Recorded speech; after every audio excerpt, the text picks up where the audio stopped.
ठीक है, स्टार्ट करते हैं। ठीक है,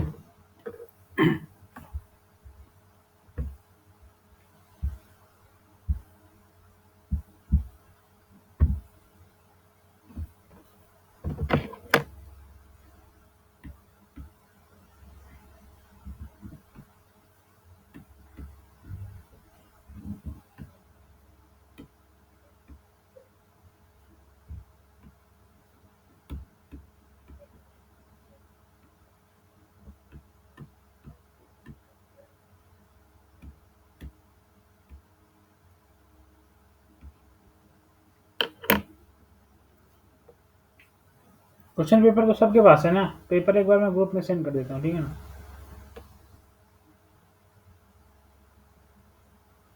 मेरी वॉइस क्लियर है ना? कोई कंफर्म कर दो एक बार। Yes sir. स्क्रीन दिख रहा है ना? नहीं, मैंने लिखा नहीं, ये लिख दे रहा हूँ। दिख रहा है ना इसमें? यस सर, विजुअल है। कौन से क्वेश्चन पे थे? Page number 20। Page number 20। मैंने पेपर सेंड किया, उसी पेपर को खोलना है और पेज नंबर 20 पे जाना है और क्वेश्चन आईडी देखना है 502। पेज नंबर 20 पे क्वेश्चन आईडी है 502। इस क्वेश्चन को सारे लोग देखेंगे। अब कह रहा है let x1 x2 x16 okay, so x i follows, ये रैंडम सैंपल है, नॉर्मल म्यू कामा 4 से इन i equal to 1 to 16। Okay, suppose z follows standard normal, ठीक है। For the most powerful test for testing given क्या है?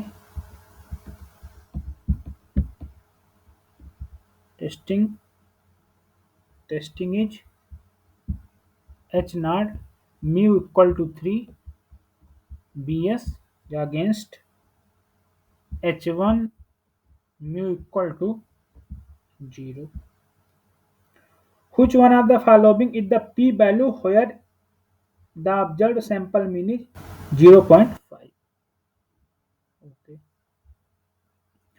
Observed sample mean x bar equal to क्या दिया? 2.5।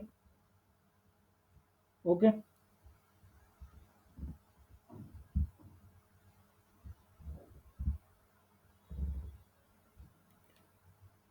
और पूछा क्या है? p value.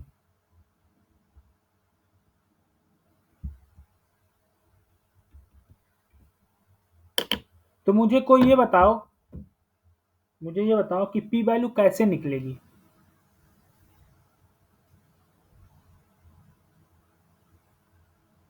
अच्छा, p वैल्यू क्या होता है ये बतलाओ।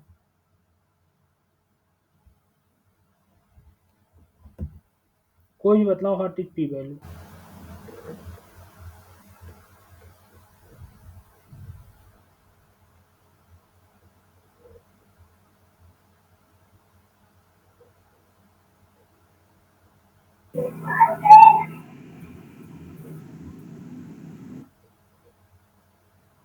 किसी को नहीं पता क्या? Sir, it is the minimum value of alpha where we can still reject our null hypothesis. अगर b can Reject our null hypothesis is the minimum value of alpha where we can reject our null hypothesis. और किसी को आता है? और कोई?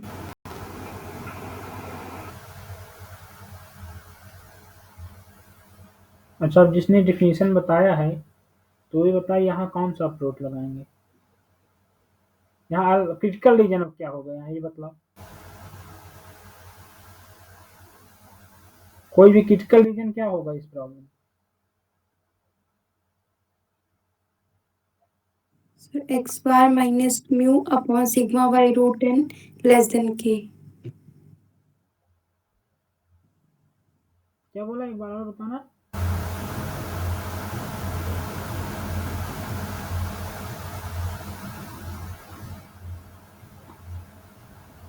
x bar minus mu upon sigma by root 10 less than k. अच्छा less than k, okay. Less than k क्या हुआ? L naught upon L H1 less than k करके फाइंड करेंगे sir. Likelihood under H0 upon likelihood under H1 less than k. Alternate क्या दिया हुआ है?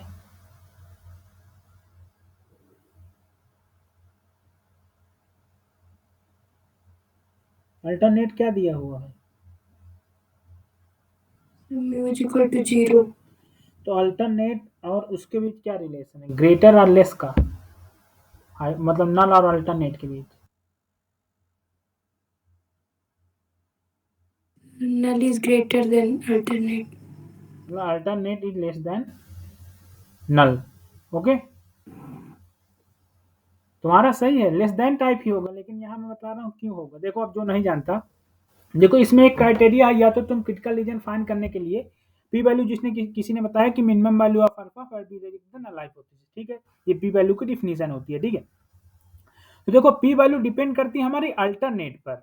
जो पी वैल्यू होती है वो डिपेंड करती है हाइपोथेसिस। जैसे मान लो कोई हाइपोथेसिस, ये टेस्टिंग की हाइपोथेसिस है, ठीक है, theta equal to theta naught और बी एस, ये हाइपोथेसिस है theta equal to sorry is less theta naught या फिर ग्रेटर थीटा नॉट। अब यहाँ तीन तरह की हाइपोथेसिस पॉसिबल है ना, ग्रेटर थीटा नॉट या फिर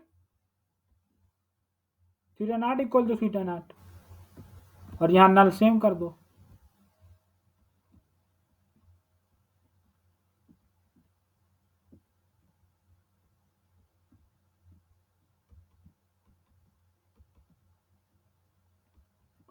तो अब पी वैल्यू इनके लिए कैसे फाइंड करेंगे?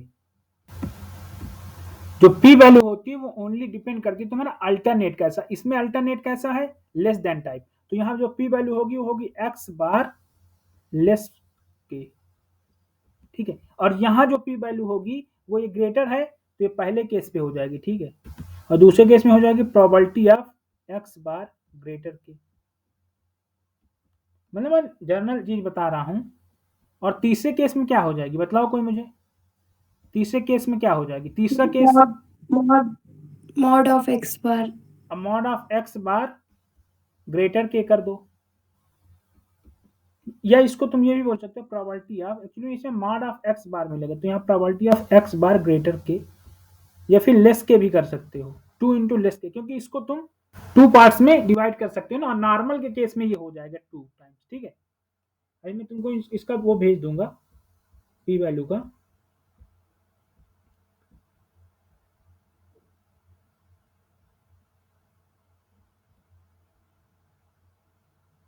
तो अब ये बताओ अपने हाइपोथेसिस में, अपनी हाइपोथेसिस क्या गिवन है? अपनी हाइपोथेसिस में गिवन है H naught mu equal to क्या है बताओ? 3 B S H1 equal to mu equal to 0। तो ये क्या है? यहाँ क्या है गिवन है? जो ये है तो इसमें क्या है ये भाई? अगर मान लो ये थीटा नॉट है तो ये वैल्यू क्या हो जाएगी? ये वैल्यू तुम्हारी हो जाएगी म्यू लेस देन 3 है ये ना, एक तरह से बोलो। ये म्यू लेस 3 है ना। Yes sir. तो यहाँ पी वैल्यू क्या, मैंने अभी बताया ना, पी वैल्यू जो होती है वो डिपेंड करती है अल्टरनेट पे। तो पी वैल्यू क्या हो जाएगी? P value is equal to probability of. अब मुझे बताओ ये नॉर्मल के केस में, नॉर्मल के केस में क्रिटिकल रीजन जो होता है वो टेस्ट स्टैटिस्टिक एक्स बार होती है नॉर्मल के केस में। जब तुम्हारा एक्साइन नॉर्मल को फॉलो कर रहा है, अगर थीटा अननोन है या म्यू अननोन है और मीन नोन है, वेरिएंस नोन है, तो यहाँ t statistic t x x bar ही तो होगा, ठीक है। ये डिपेंड, ये मैं नॉर्मल की केस कर रहा हूँ, ठीक है, मैं नॉर्मल की बात कर रहा हूँ। यहाँ नॉर्मल थीटा कामा सिग्मा स्क्वायर, और सिग्मा स्क्वायर इन नोन, सिग्मा स्क्वायर तुम्हारा नोन हो जाए, ठीक है ना, ये नोन हो जाए। जहां पर एक्स बार तुम्हारा टी एक्स हो वहां पर ये हम लिख सकते हैं पी वैल्यू, ठीक है। मोनली पी वैल्यू एक्स बार में ही फाइंड करने को देता है वो, ठीक है।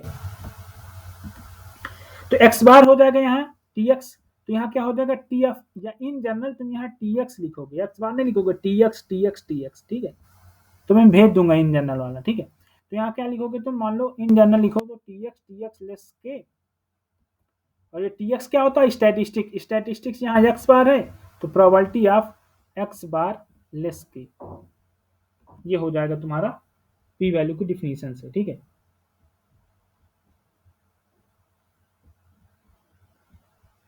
अब मुझे बताओ, अब ये तो इजी हो गया, अब इसकी प्रोबेबिलिटी तो फाइंड कर लेंगे ना सब कोई, तो बताओ इसकी प्रोबेबिलिटी कैसे फाइंड करेंगे?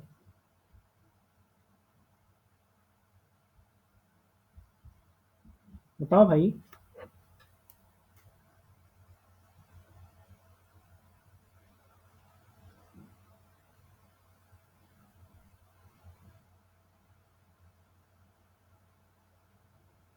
तो स्टैंडर्ड नॉर्मल का प्रयोग करना है।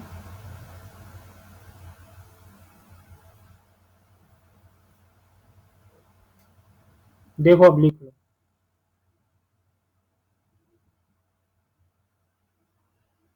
इसको स्टैंडर्ड नॉर्मल में कन्वर्ट कर देंगे भाई। रीजन ये है कि यहाँ देखो क्या है, ये तुम्हारा म्यू गामा 4 है, तो एक्स बार क्या फॉलो कर जाएगा, एक्स बार तुम्हारा क्या फॉलो करेगा, ये तुम्हारी पी वैल्यू आ गई। अब उसने ऑप्शन जब स्टैंडर्ड नॉर्मल में दिया तो स्टैंडर्ड नॉर्मल में कन्वर्ट करो, तो पी एक्स बार लेस के, ठीक है। तो स्टैंडर्ड नॉर्मल में कन्वर्ट करोगे तो क्या होगा, मतलब एक्स बार क्या फॉलो करेगा,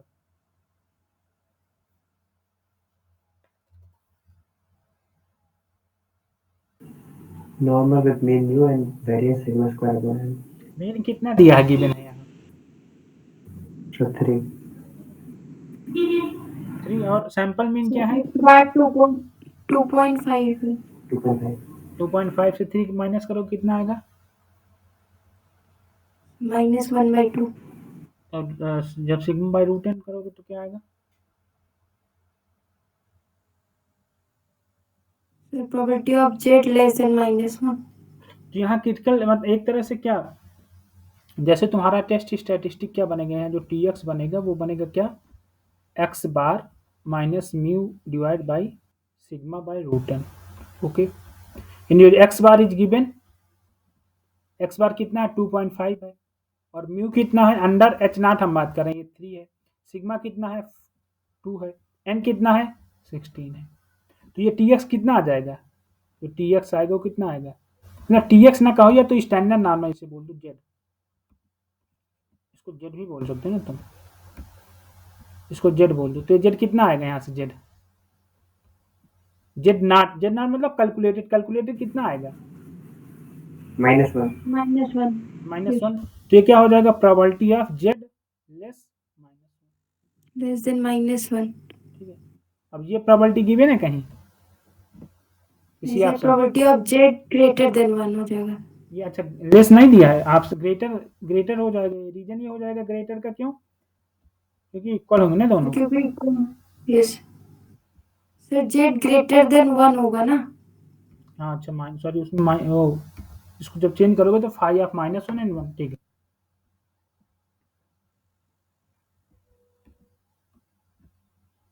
या समझ में नहीं आया किसी को तो बता देते हैं, ठीक है। एक्चुअली में ये क्या होगा तुम्हारा, ये होगा तुम्हारा 1 माइनस, ये होगा तुम्हारा फाइव ऑफ -1, ठीक है। और फाइव देखो, फाइव की जो डिफिनीशन होती है वो होती है phi of x plus phi of -x equal to 1 होता है, ठीक है। तो अब यहाँ वैल्यू पुट कर दो, फाइव ऑफ -1 करोगे तो ये क्या हो जाएगा, phi of -1 plus phi of 1 equal to 1, तो फाइव ऑफ -1 क्या आया, फाइव ऑफ -1 आया तुम्हारा 1 माइनस फाइव ऑफ 1, अभी मैं ग्राफ से बता दूंगा, ठीक है। तो इसका मीन्स क्या होगा, इसका मतलब होता है फाइव ऑफ एक्स का मतलब क्या होता है, फाइव ऑफ एक्स मीन्स होता है जो स्टैंडर्ड नॉर्मल का सीडीएफ होता है, इसका मतलब होता है probability x less or equal to x, ये इसको जेड भी बोल दो, Z less or equal to small x, तो इसका मतलब क्या हुआ 1 माइनस प्रोबेबिलिटी जेड लेस 1, और इसका मतलब क्या होगा प्रोबेबिलिटी जेड ग्रेटर 1, इतना लंबा प्रोसीजर है, ठीक है ना। अब वैसे अगर तुम्हें चेक करना है तो उस पे आओ, ग्राफ पे, ग्राफ पे क्या है, ये स्टैंडर्ड नॉर्मल का मान लो ग्राफ है, ठीक है, और ये जीरो के बाद सिमेट्रिक होता है, ये जीरो के बाद ये कह रहा है -1 यहाँ लाई करेगा और फिर 1, तो इतना जो प्रोबेबिलिटी इधर होगा वही प्रोबेबिलिटी तुम्हारा इधर होगा, ये तो पता है, हाफ हाफ। अब वो क्या कह रहा है, जेड लेस आर इक्वल, मान लो -1 पॉइंट यहाँ लाई किया ये और 1 यहाँ लाई किया, तो भाई -1 से जो छोटी प्रोबेबिलिटी है वो ये रीजन आएगा, तो ये रीजन की प्रोबेबिलिटी इस रीजन की इक्वल होगी ना।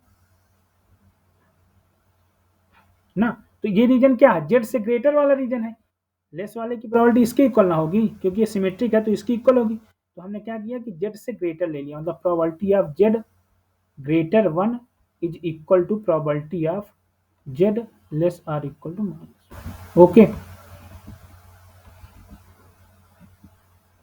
बात समझ में आई भाई। ये मैं कलर चेंज करके बताता हूँ, ठीक है। पहले तो ग्राफ समझिए, ग्राफ ये नॉर्मल का ग्राफ है, जीरो के और सिमेट्रिक है। देखो यहाँ मान लो 1 पॉइंट लाई करेगा, यहाँ पर ये 1 पॉइंट है, पॉइंट 1 है, और यहाँ पॉइंट -1 लाई, ठीक है।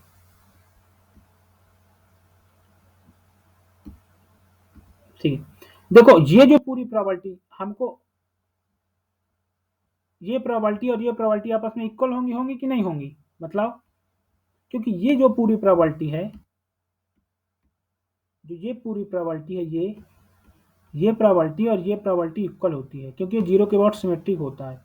तो ये प्रोबेबिलिटी इक्वल है, तो ये अगर ये पूरा इक्वल है तो इसके आगे जो ये प्रोबेबिलिटी और इसके पीछे ये भी इक्वल होंगी, ठीक है, क्योंकि जीरो के बाद सिमेट्रिक है। तो उसने दिया है कि प्रोबेबिलिटी ऑफ, उसने दिया probability of Z less -1, so this is equal to probability of Z greater 1। किसी कोई प्रॉब्लम हो तो पूछे। अब यहाँ मैंने थ्योरेटिकल बता दिया, ऐसे सॉल्व कर लो, वहाँ ग्राफ से बता दिया, यहाँ पर ये तुम्हारा पी वैल्यू आ गई। अब मैं एक टेबल तुमको लिखवा देता हूँ पी वैल्यू की, ठीक है। देखो तो पी वैल्यू की टेबल में बताता हूँ क्या लिखना है। देखो अगर तुम्हारा अल्टरनेट, यहाँ लिखो अल्टरनेट, ठीक है, अल्टरनेट। देखो अगर H1 तुम्हारा है mu not equal to mu naught, और अगर H1 तुम्हारा है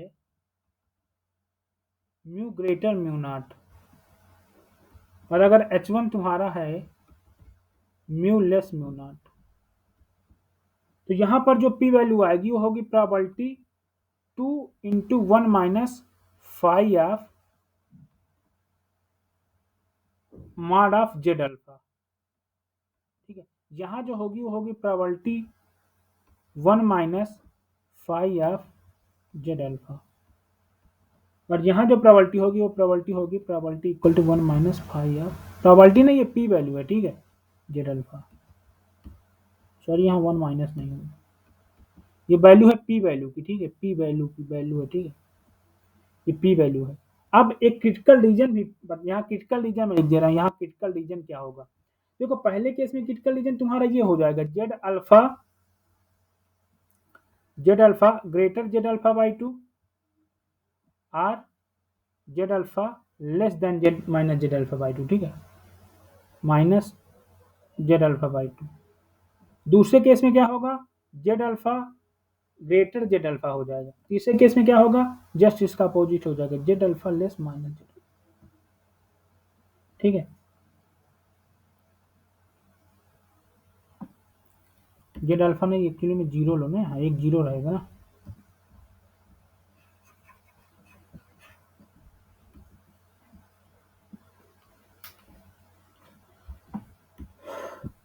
अल्फा ही ले लो या जीरो ले लो, फिर तुम्हें जेड जीरो लिखना पड़ेगा कि जेड जीरो क्या है, ठीक है।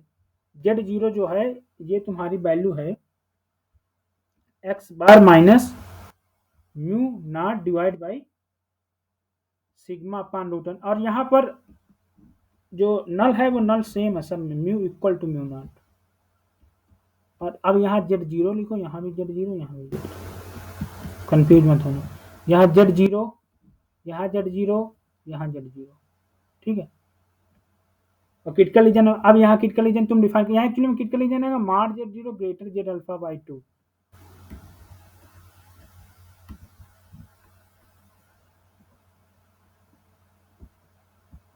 और यहाँ पर जो आएगा वो आएगा Z0 ग्रेटर Z अल्फा, और यहाँ पर जो आएगा वो आ जाएगा Z0 less minus Z alpha. ठीक है, ये होती है इन जनरल। ठीक है, अगर कहीं भी आ जाए केस ऐसा। ठीक है, जहां पर हम जेड टेस्ट अप्लाई कर सकते हैं, ये जेड टेस्ट के लिए है, जहां पर हम जेड टेस्ट अप्लाई कर देंगे उसके लिए ये पी वैल्यू है। ठीक है, अब बताओ इस क्वेश्चन में किसी को प्रॉब्लम है?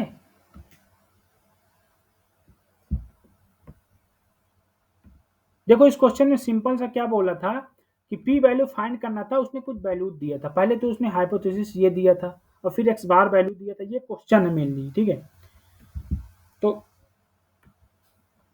मैंने बताया क्या कि ये इसको छोड़ दो, वो और इक्वल लिखा है। ठीक है, यहाँ पर मैंने क्या बताया कि कुछ नहीं करना, ये फार्मूले लगा देना है बस। Z0 की वैल्यू निकाल लो, Z0 ये ऐसी वैल्यू निकाल लो, यहाँ पर रखकर वैल्यू निकाल लो और इस वाली वैल्यू पे रख दो।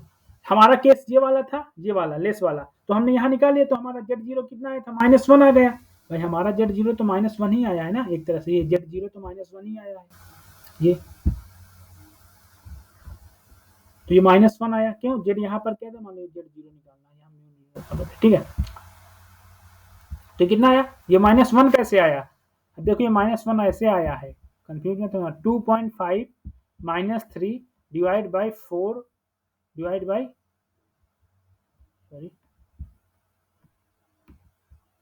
2 डिवाइड बाई 4, तो ये अब आया है -1, क्योंकि ये भी ऊपर 1/2 बचेगा, माइनस में नीचे 1/2, तो ये -1 आया। ठीक है, अब बताओ किसी को अगर कोई दिक्कत हो तो नहीं आगे सॉल्व करें पी वैल्यू के बाद।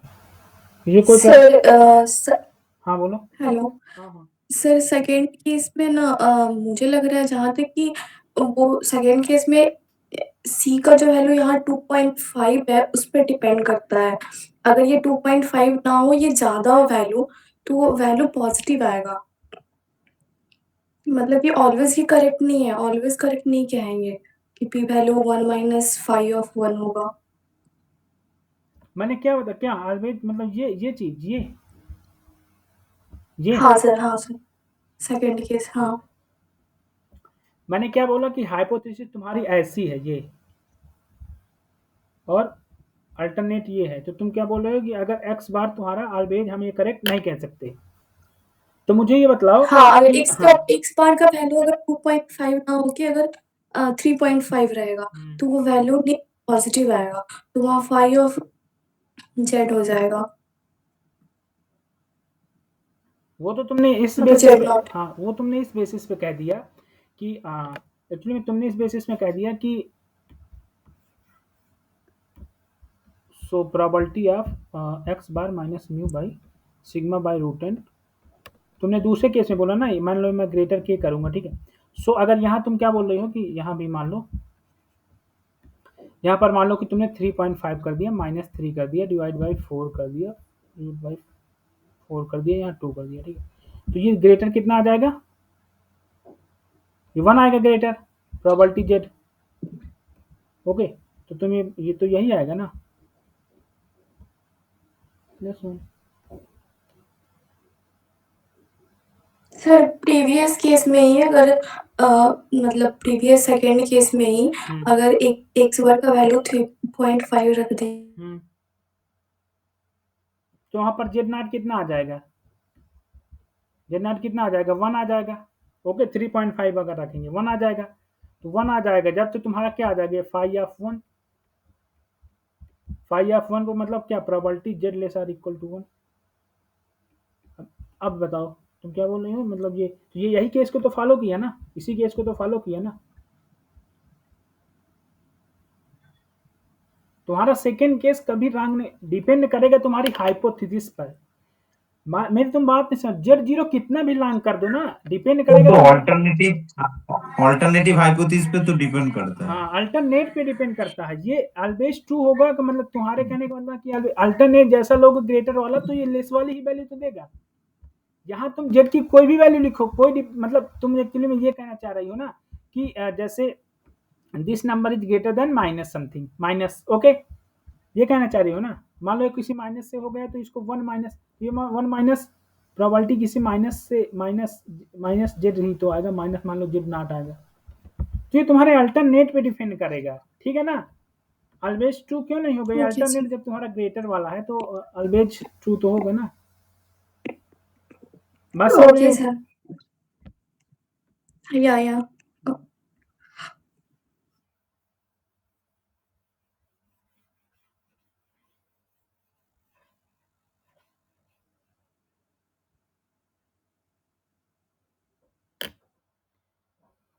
अब आते हैं नेक्स्ट क्वेश्चन पे, ठीक है।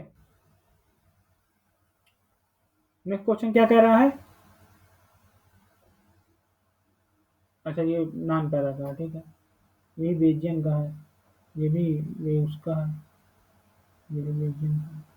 फिर उसके बाद तुम्हारा BIBD का है, ठीक है, बैलेंस इनकम्प्लीट, ठीक है।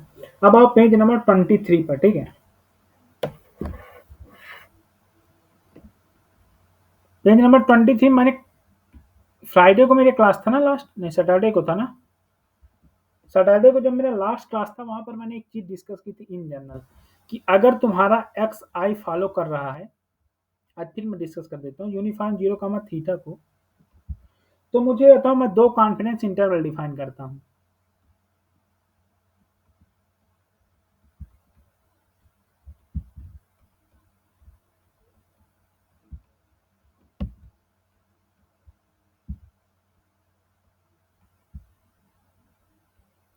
एक कॉन्फिडेंस इंटरवल आई है और एक कॉन्फिडेंस इंटरवल जे है, और आई जो है वो है a x order n comma b x order n, and x order a and b are positive, okay.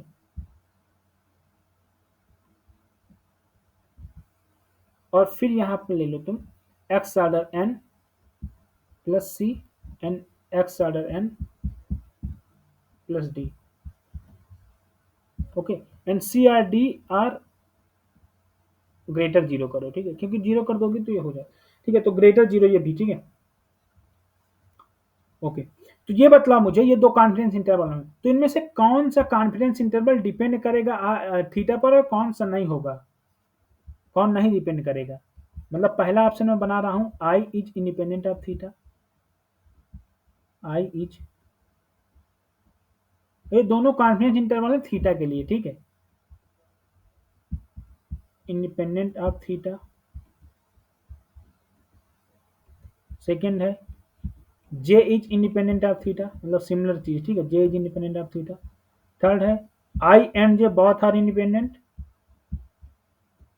I and J both are independent, मतलब दोनों इंडिपेंडेंट है, ठीक है,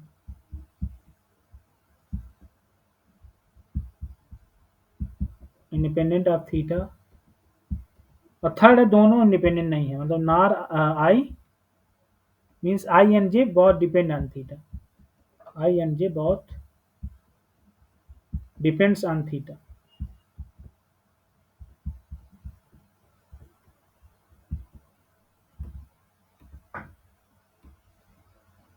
अब बताओ कौन सा ऑप्शन होगा इसका,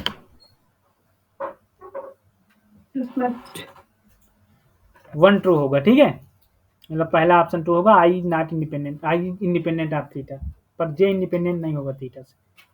तो मैंने कल इसका लॉजिक भी दिया था, मतलब सैटरडे की लास्ट क्लास में मैंने इसका लॉजिक भी दिया था कि देखो एक्स आई तुम्हारा क्या फॉलो कर रहा है, यूनिफॉर्म 0, थीटा को। So x I divide by theta क्या फॉलो करेगा, यूनिफॉर्म 0, 1 को, ओके। अब ये देखो जिसको ना समझ में आया हो तो क्या होता है कि ये फैमिली स्केल फैमिली है, ठीक है, जो स्टैट से ना हो तो वो क्या करेगा, y equal to x I divide by theta मानेगा, और फिर क्या करेगा कि एफ ऑफ वाई निकालेगा। अब एफ ऑफ वाई कैसे निकलेगा, ये निकलेगा तुम्हारा d x by d y, okay. इसका मतलब डिटर्मिनेंट ले लें, मतलब इसको मॉड ले लेना, पॉजिटिव डिटर्मिनेंट नहीं, डिटर्मिनेंट एक्चुअली में, या डिटर्मिनेंट ही ले लो, मॉड एक्चुअली में एक वेरिएबल है, डिटर्मिनेंट मॉड दोनों इक्वल, तो इसका डिटर्मिनेंट जैसे लोगे मॉड, और यहाँ पर क्या लिख दोगे f of x in terms of y, मतलब इनवर्स लिख दोगे एक तरह से, इनवर्स का मतलब अभी बता रहे हैं, ठीक है। तो यहाँ से बताओ मुझे कि एफ ऑफ एक्स क्या है, यहाँ एफ ऑफ एक्स आई क्या है, ये 1/θ, तो ये 1/θ ही हो जाएगा ऐसे। और यहाँ से dx/dy क्या आएगा, तो dx/dy is equal to theta dy, तो dx and dy equal to theta, dx/dy equal to theta.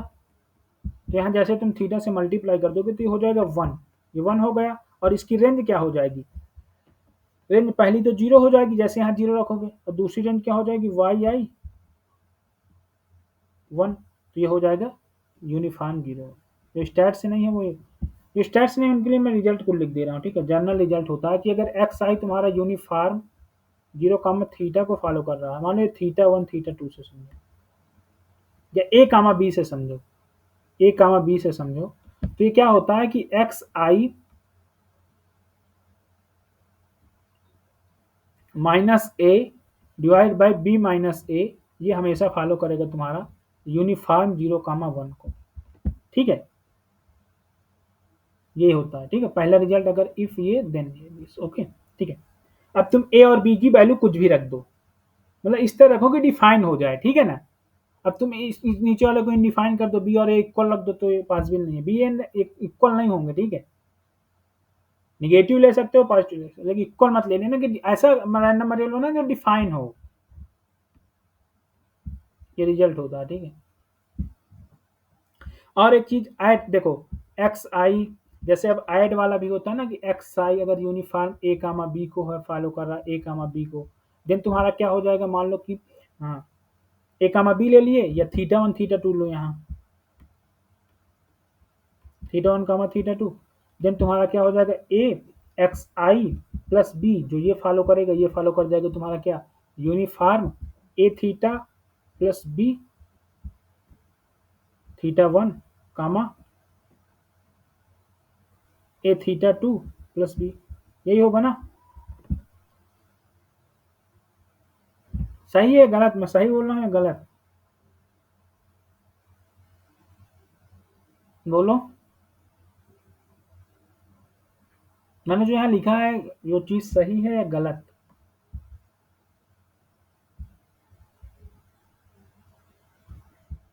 किसी को समझ नहीं आ रहा क्या जो स्टैट्स है कि मैं क्या लिख रहा हूँ, नहीं है सर। ठीक है। इसके बाद एक प्रॉपर्टी और हो सकती है, मतलब अब देखो अभी तो 2 का यूज है तो 2 बना लो, ठीक है। तो ये तो समझ में आ गया होगा कि xi/θ यूनिफॉर्म 0, 1 को कैसे फॉलो कर रहा है। ये जिसे ना समझ में आए तो वो पूछ सकता है। अब आओ,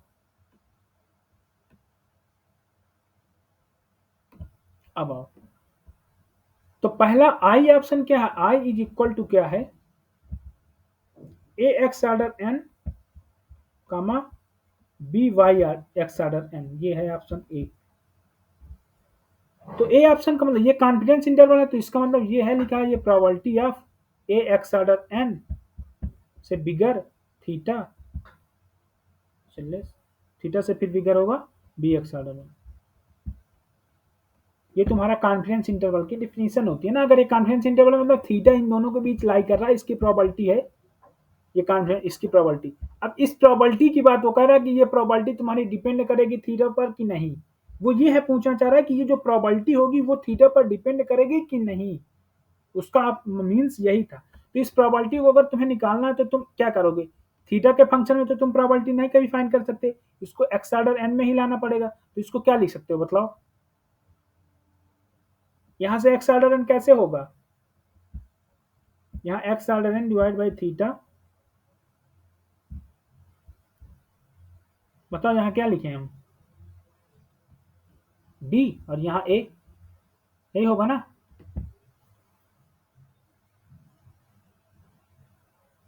श्योर हो कि 1/b 1/a होगा, जैसे 1/3, 1/3 से 1/3 से 1/2, 1/3 से, तो 1/b होगा ना। मतलब यहाँ देखो थीटा से बिगर होगा जब b एक्स ऑर्डर n, तो मतलब ये हो जाएगा 1/b, ओके। तो यहाँ पर तुम्हारा 1/b आएगा और यहाँ 1/a आएगा, ओके। अब मुझे बताओ x order n by theta है, तो ये अब हमारे पास इसका डिस्ट्रीब्यूशन फाइंड करना टास्क बचा। ये वाला अगर हम फाइंड कर दे डिस्ट्रीब्यूशन तो तुम्हारा काम बन जाए। तो अब मुझे ये बतलाओ, अभी मैंने पीछे क्या बताया कि x I divide by theta क्या फॉलो कर रहा है, यूनिफॉर्म 0, 1 को। तो जब x I by theta he uniform 0 1 को फॉलो कर रहा, मतलब जिसका डिस्ट्रीब्यूशन ही नहीं डिपेंड कर रहा थीटा पर, तो मैक्सिमम का कैसे डिपेंड कर जाएगा? Maximum of x I divide by theta है, तो ये क्या फॉलो करेगा? ये बीटा फर्स्ट काइंड एन कामा 1 फॉलो करेगा, ये फॉलो करेगा ना। बताए थे ना उस दिन रिजल्ट की एक्स ऑर्डर आर जो होगा यूनिफॉर्म के केस में फॉलो करता है beta first kind r comma n minus r plus 1, okay, where xi follows uniform 0,1, okay, किसी कोई प्रॉब्लम? तो xi अपॉन थीटा अगर यूनिफॉर्म, तो maximum of this beta n का मान, तो ये इसका डिस्ट्रीब्यूशन जब भी नहीं थीटा पर डिपेंड कर रहा, जब इस क्वांटिटी मान लो ये y क्वांटिटी है, y क्वांटिटी का डिस्ट्रीब्यूशन ही थीटा पे नहीं डिपेंड कर रहा, तो इसकी प्रोबेबिलिटी में थीटा कहां से आ जाएगा? जब इसका डिस्ट्रीब्यूशन यही इंडिपेंडेंट ऑफ थीटा है, यही इंडिपेंडेंट ऑफ थीटा है, this is independent of theta, तो ये जब ये डिपेंड ही नहीं कर रहा, तो प्रोबेबिलिटी कहां से आ जाएगी? तो ये इंडिपेंडेंट ऑफ थीटा हो जाएगा। मोर जनरली जिसको फाइंड ही करना है तो वो ये कर लेगा 1/b 1/a, और बीटा का डिस्ट्रीब्यूशन क्या होगा बताओ? बीटा एन कामा 1 का पीडीएफ होगा क्या? X to power n minus 1 dx। जब इसको तुम फाइंड करने जाओगे तो आएगा कितना? ये मतलब यहाँ एन से मल्टीप्लाई भी कर दो, तो एन से एन कैंसिल हो जाएगा, ये आ जाएगा 1/a के पावर एन माइनस 1, मतलब 1, और ये आ जाएगा 1/b के पावर, ये आ जाएगी प्रोबेबिलिटी तुम्हारी फाइनली, ये independent of theta.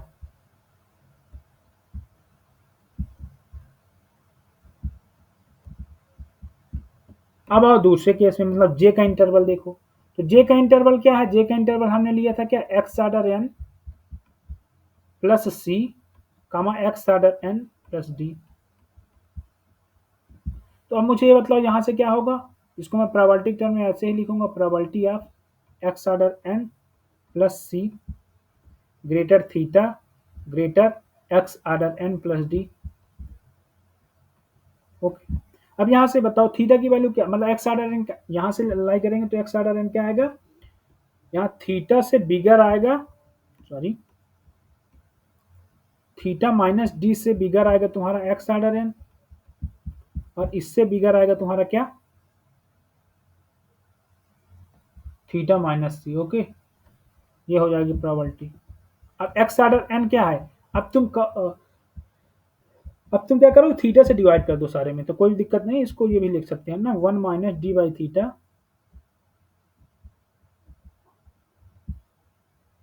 By theta. हाँ, अब एक चीज और बताते हैं, ठीक है, देखो अब ये मत सोचना कि इसका जब डिस्ट्रीब्यूशन थीटा पे डिपेंड नहीं कर रहा, तो क्यों? क्योंकि यहाँ डिस्ट्रीब्यूशन तो नहीं डिपेंड कर रहा, लेकिन ये क्वांटिटी थीटा पर डिपेंड है, वहां ये क्वांटिटी थीटा पर डिपेंड नहीं थी, ये क्वांटिटी थीटा पर डिपेंड है। तो जब इसका डिस्ट्रीब्यूशन क्या है, इसका डिस्ट्रीब्यूशन हम लोगों ने बीटा एन का मान फाइंड किया, तो ये प्रोबेबिलिटी कैसे हो गई? 1 minus theta by d by theta to power 2, integrate करोगे 1 माइनस सी बाई थीटा, और पीडीएफ क्या था इसका? पीडीएफ क्या होगा? N x power n minus 1 into d x. तो ये जब सॉल्व करोगे तो आएगा 1 minus c upon theta to power n minus 1 minus d upon theta to power, मतलब ये थीटा पे डिपेंड कर गया, ये थीटा पे डिपेंड है ना, यहाँ थीटा तो इंडिपेंडेंट नहीं है, थीटा पे डिपेंड है, तो ये तुम्हारा फॉल्स हो गया। अब यहाँ तक जिसको समझ नहीं आया वो पूछे।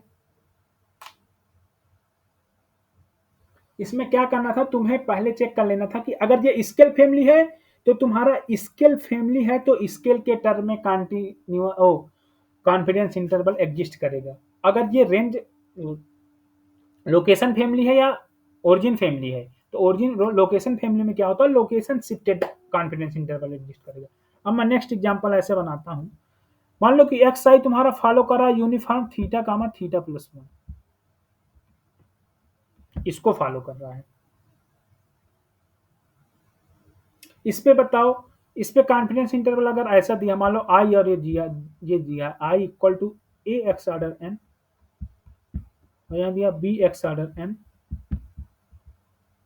और यहाँ जे दिया है तुम्हारा एक्स ऑर्डर एन प्लस सी। अब इसमें बताओ ये किस में डिपेंड करेगा, मतलब इसमें कौन सा इंडिपेंडेंट होगा थीटा में? आई और जे में कौन सा इंडिपेंडेंट ऑफ थीटा होगा? बताओ। आई आई आई आई आई क्यों होगा?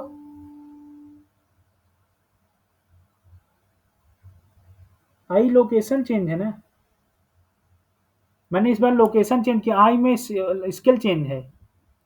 Theta comma theta plus one मैंने लिखा है ना, तो तुम ये बताओ एक्स आई माइनस थीटा क्या फॉलो कर जाएगा? यूनिफॉर्म 0, 1।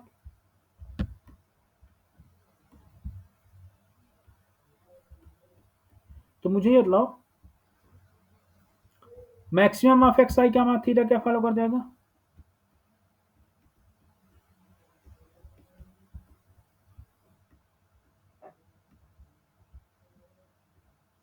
ये beta first kind n comma one follow कर जाएगा। ओके, नाउ जे पे फोकस करना। जे इक्वल टू क्या है? जे इक्वल टू है probability of x order n plus c greater theta greater x order n plus d. तो यहां से तुम्हें पता क्या चला? यहां से पता चला, मान लो थीटा, यहां से क्या पता चला कि एक्स ऑर्डर एन जो है वो बिगर है तुम्हारा थीटा माइनस डी से, एंड देन बिगर है तुम्हारा ये थीटा माइनस सी से। ओके, अब इसमें थीटा माइनस कर दो, इस टर्म में थीटा माइनस कर दो, क्योंकि यहाँ थीटा यहाँ भी तो थीटा माइनस कर दो, कोई प्रॉब्लम नहीं। तो ये theta minus d minus theta करोगे, अब x order n minus theta करोगे, theta minus c minus theta करोगे।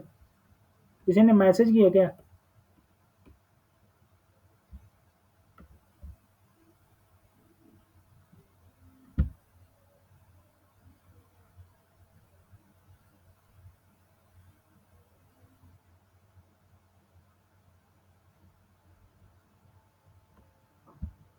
अच्छा, वॉइस मेरी ब्रेक हो रही है क्या?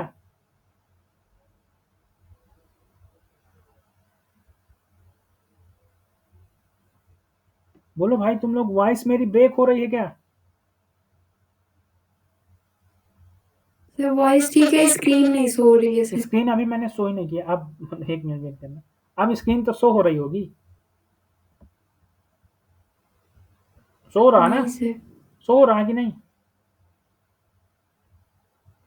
नहीं सर। ओके, कब से नहीं शो हो रहा था?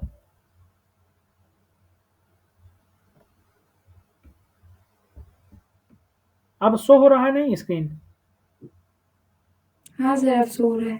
तो ये एग्जांपल तुम्हें लोगों को दिखा नहीं था क्या कि एक्स आई theta comma theta plus one को फॉलो, ये दिखा नहीं होगा? Yes sir. ओके, देखो मैं एक्चुअली में क्या है कि मेरा नोट पैड ऐसा है कि अगर मैं उसको ओपन कर लिया तो मैं मीटिंग में ये नहीं देख सकता कि कौन मैसेज कर रहा है कौन क्या, इसलिए मुझको बोल दिया करो, मतलब कोई वॉइस उसमें चैट बॉक्स में मत लिखो। मैं जब एक बार अपना आई वो खोल लिया, मतलब एक बार मैंने अपने नोटबुक खोल लिया, तो मैं नहीं जान पाता कि मीटिंग में कौन क्या, अगर कहेगा कोई तो उसकी वॉइस मुझे सुनाई देगी, लेकिन अगर कोई चैट करेगा तो मैं चैट नहीं देखता। इसलिए अगर बोर्ड नहीं विजुअल है तो बोल दो कि नहीं दिख रहा है बोर्ड,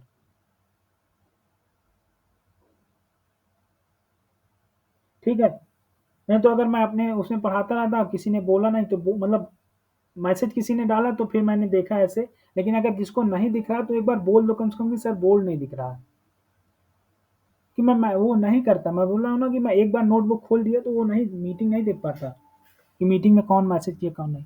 देखो ये क्वेश्चन क्या था, ये क्वेश्चन जस्ट उसका थोड़ा सा अपोजिट है, मैंने ये खुद से डिजाइन किया है, ये एग्जाम में नहीं आया, हो सकता है किसी एग्जाम में आया हो, लेकिन मुझे नहीं आइडिया कि किस एग्जाम में आया।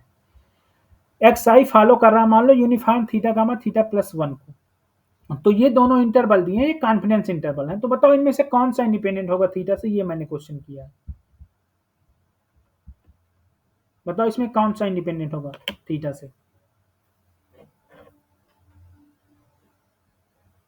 सर स्क्रीन नहीं सो रहा है। स्क्रीन नहीं शो हो रहा है, एक मिनट।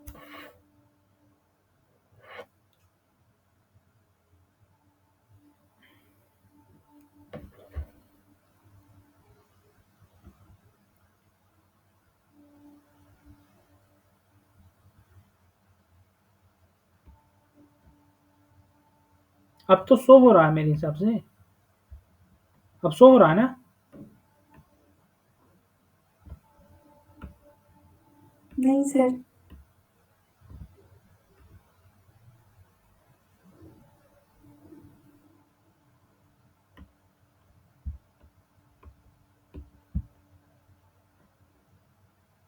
अभी भी नहीं शो हो रहा?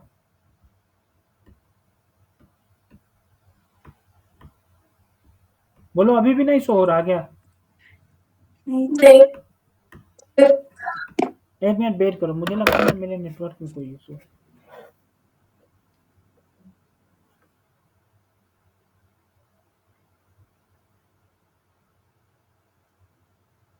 चलो हो गया, यहीं पर क्लास इन करते हैं, कल करेंगे बाकी, ठीक है?